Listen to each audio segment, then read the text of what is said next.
We're going to talk about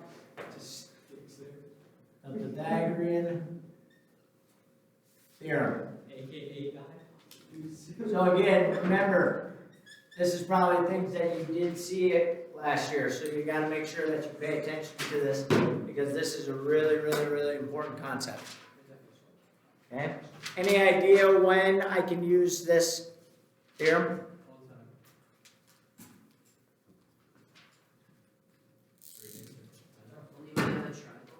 Okay, only use with, so Mike's partially right, but we're also going to say a right triangle. Okay, so, everybody draw a right triangle right underneath this. And I don't care, let's do it this way. So how do we show everybody in the world that this is a right triangle? Put a little box. Put a box, right? Okay, so let's put a box here. And the box signifies that this is what kind of an angle? Right. A right angle or a 90 degrees, right? And so, in order to use Pythagorean theorem, you have to have a 90-degree right triangle.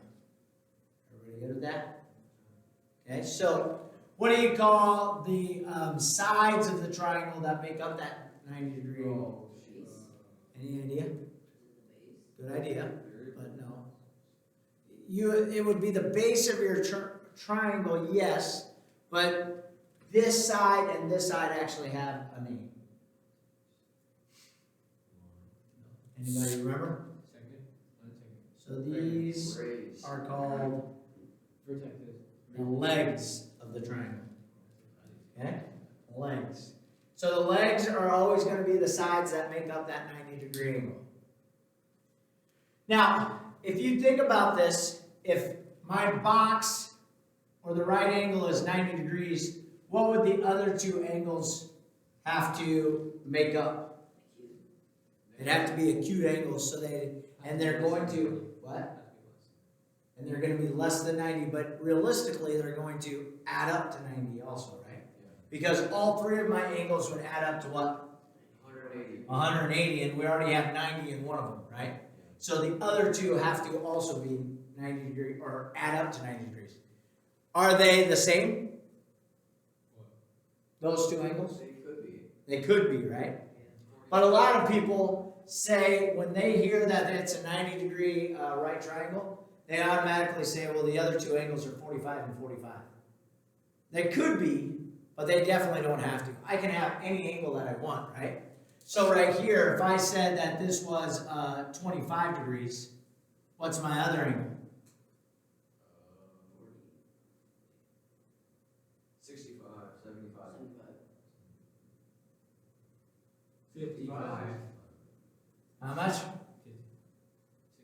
75. 65, I can't do that. right? If this is 90 and this is 25, I add those two together and subtract it from 180. Okay? So, here's the thing that you got to start to understand and recognize. Would you all agree that this 25 is the smallest angle? Yeah. Okay? Now, if I told you to think about from that 25-degree angle, the side that's opposite of it, what would that mean to you? 65. The side that's opposite. 90 degrees. It'd be this side, right? So when we say the sides that are opposite of angles, we're basically looking at the side that is diagonal to that angle. Don't be messing around. Okay? And then, so would you all agree that 65 would have this side down here be opposite of it? Yes. Right? And then my 90-degree angle would have this side opposite of it? Everybody good with that? Okay. So now, what do you call the longest side of my triangle? Hypotenuse. The hypotenuse, right? So this is my hypotenuse. And it's very important that you know that in every single right triangle, the hypotenuse is always my longest side. Because if it is a right triangle, The 90-degree right angle has to be the biggest angle in every single right triangle. Every time. Okay? So, what about the word corresponding? Opposite. Kinda. Corresponding. They follow each other. Okay, that's better. So they kind of go together, right? Corresponding means they kind of go together. So when we say angles and sides are corresponding, this angle and this side that's opposite of it are corresponding to each other. Means they kind of work together. All right? So when we talked about angles the other day, what kind of letters did we have to use to signify capital letters? Or to signify angles.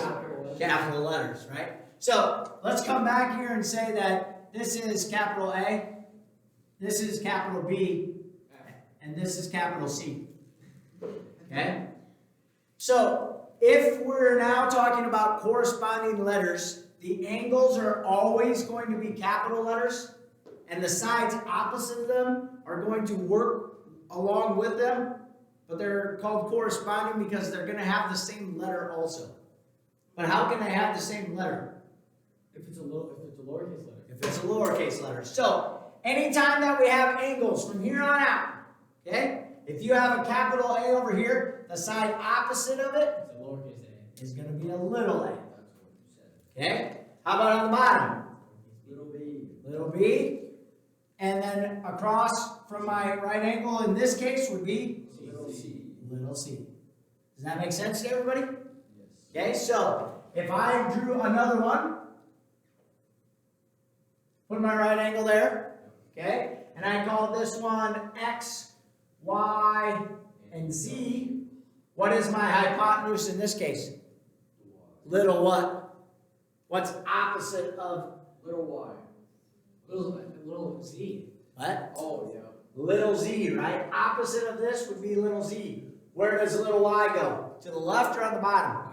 To the left. To the left. Opposite of it, and then x will go down there. Does that make sense?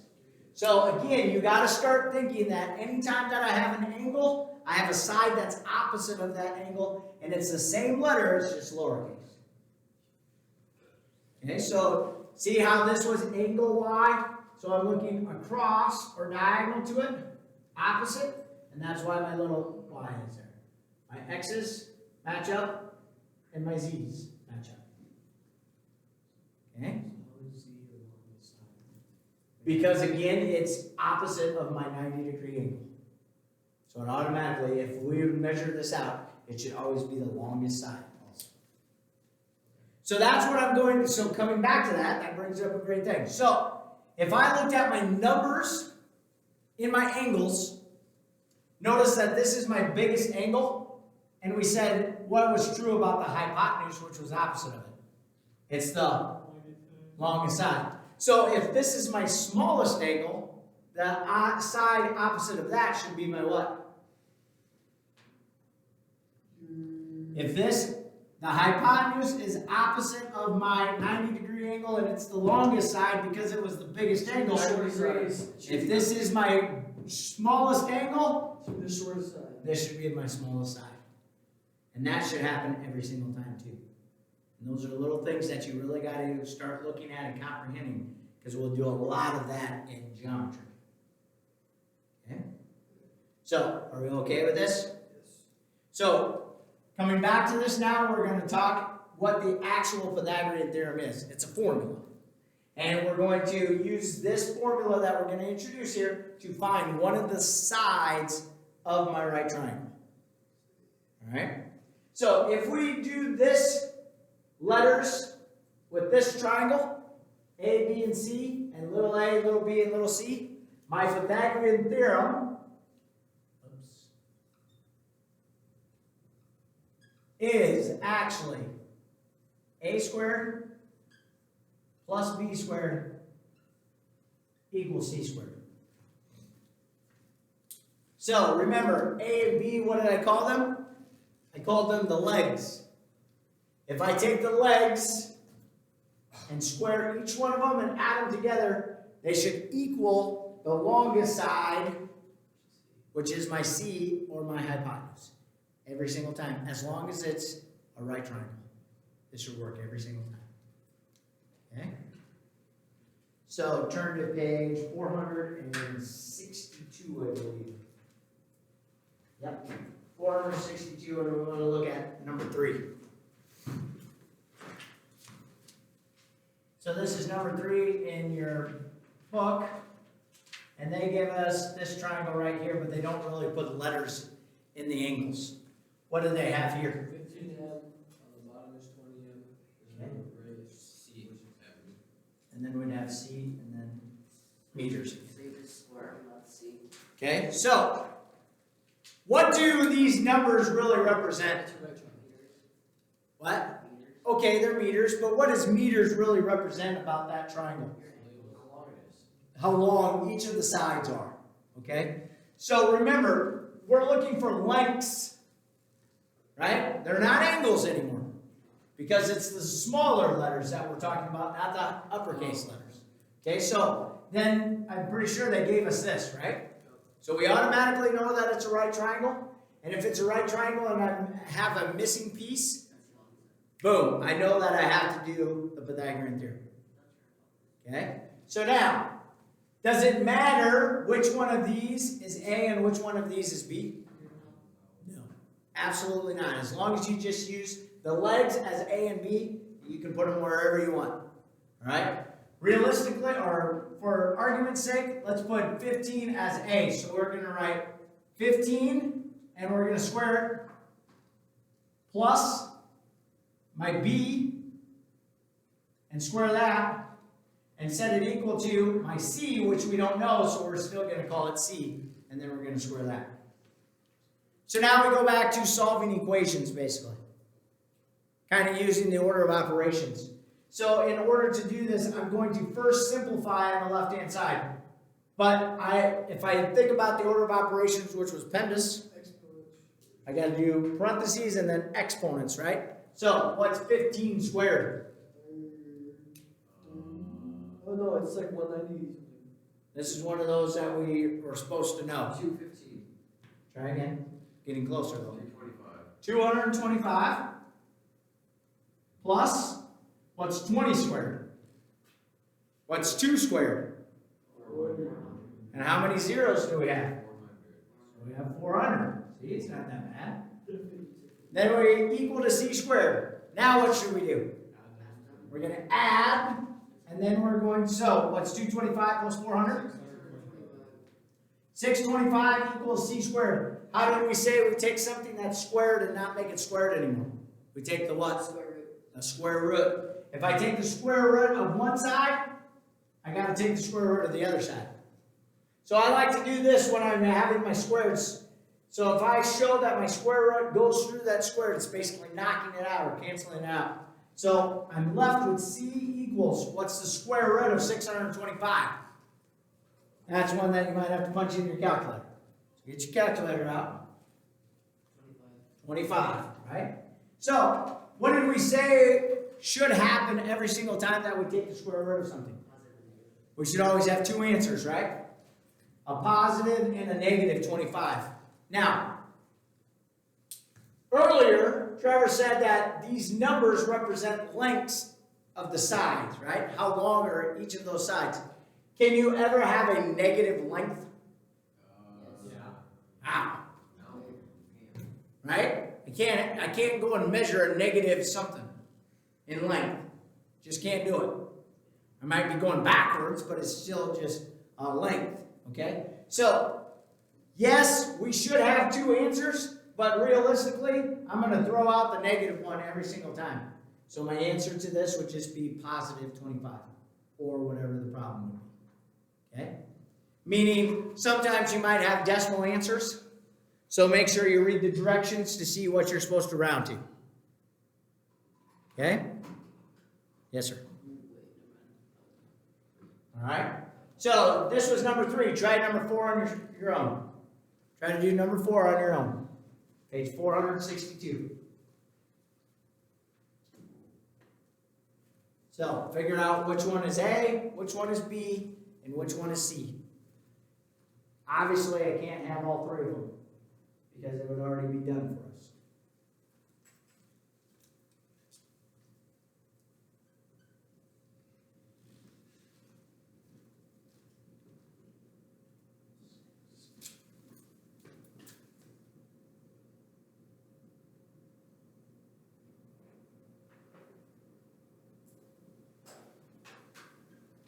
Whoops.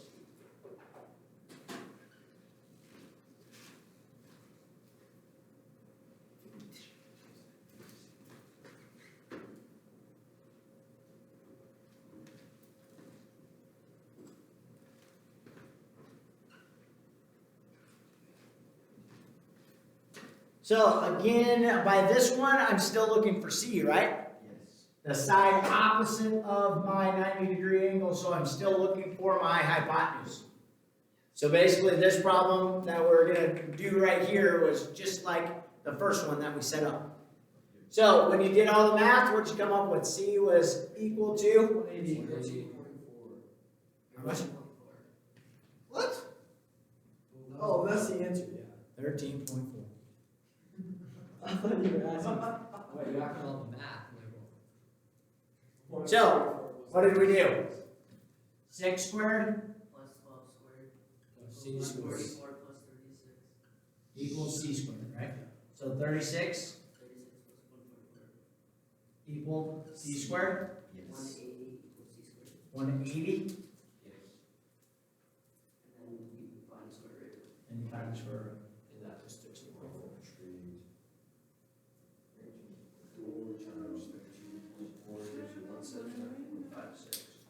So again, when you put it back in, why doesn't it work? Because we rounded. Okay? But essentially did the problem right. Okay? The squiggly line just means that I rounded it. So realistically, you should. Alright? So look at number 5 now. What the heck's different between number 5 and the first two that we did? Now we've got to find B. Okay? So in number 5, we're going to set it up just a little bit different. Now, if this confuses you, go ahead and make your right triangle again. So if I draw my right triangle real quick, I put this here. What did they tell me for A? It's 8. 8. What did they tell me for C? 17, and we don't know B this time. So basically, you're still doing the exact same thing. We're just rearranging which one we have and don't have. So when we do this, we're going to say, what? 8 squared. 8 squared 17 squared. plus B B squared plus equals 17 squared. 17 squared. So even though that we're flipping them around, you still got to write the problem exactly how it says with the information that we have. See the difference? So now, what's the difference? Well, now let's go back and simplify. So what's 8 squared? 64. Plus B squared equals, what's 17 squared? Again, that's where you might have to use your calculator. 289. All right, so now, think about this one. What do I have to do in this case? I'm going to subtract, exactly right. So notice that 64 was added to B squared, but we want to get B all by itself. So we're going to get rid of the 64. So we're subtracting 64 from both sides. Over here on the left-hand side, they cross out. What's 289 minus 64? 225, you said? Yes. Okay? And now we're right back here, so we do what to B squared? Take the square root of both sides. B, or the square root of something squared, cancel each other out. So B is, again, positive or negative 15, but we can basically throw out that negative one, so we get positive 15. So you see the difference? If you're looking for C, you're going to square things and add them together, and then take the square root. If you're looking for A or B, you're going to square things first and then subtract and take the square root. So try number 6 by yourself. Number 6. And again, just because they don't give you a triangle, you can always draw a triangle whenever you want. So if that helps you, draw the triangle.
right? Then I'm going to subtract. Square root of 24.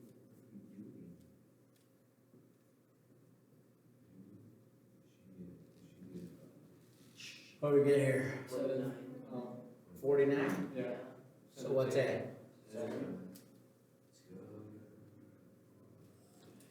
Everybody good?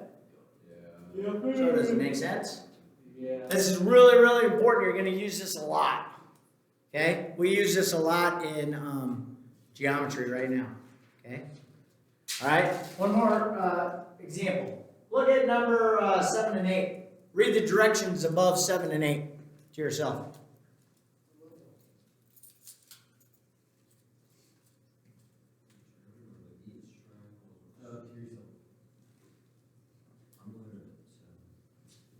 Literally, you're not because you're reading it.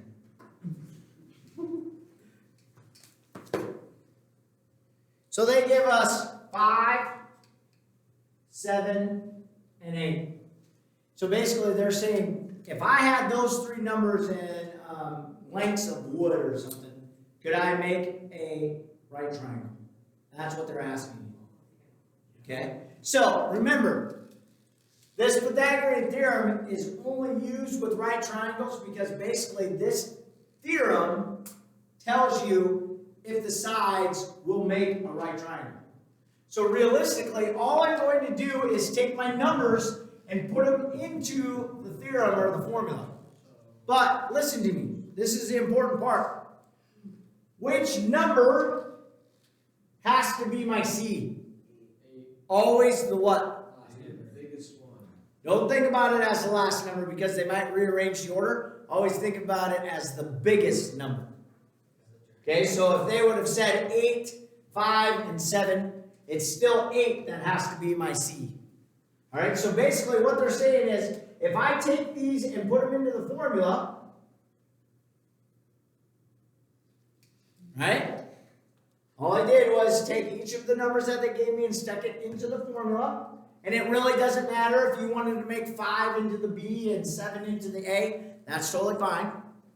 But now I just simplify and see basically if this is true or false. Okay, so what's 5 squared? What's 7 squared? What's 8 squared? Does 25 plus 49 equal 64? No. This is 74 equals 64. So if it's a no, do these three sides make a right triangle? No. No. So it has it has to equal each other. It has to, this one you can just say no, it won't. If you put no solution, that's fine, but you're just saying no, it can't. So he brings up a good point. The other class said the same thing. Does it always have to equal 90? Remember, 90 degrees doesn't have anything to do with this, really. The 90 degrees is just showing you that you can actually do the Pythagorean theorem because you have a right triangle. But 90 is really never used unless 90 is one of the lengths of the sides. Okay? Are we going to be doing like obtuse and acute on like Monday or what? No, Or just this? just this. We'll do that in geometry. But that's a great question. Yeah. So they'll say, so like in this right here, in geometry, we'll show you how to prove which one it is. Exactly. All right? Questions?